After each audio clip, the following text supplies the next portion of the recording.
من هو فيصل القاسم؟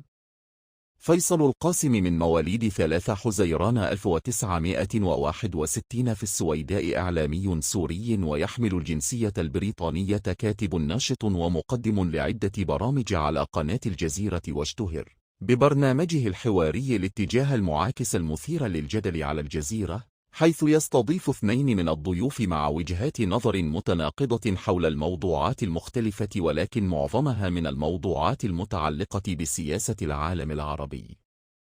وقد تندلع الاشتباكات في بعض المناسبات. يشتهر القاسم بأسلوبه الاستفزازي على الشاشة، ويعود له الفضل في كثير من الأحيان إلى لعب جزء كبير في سمعة الجزيرة في العالم العربي.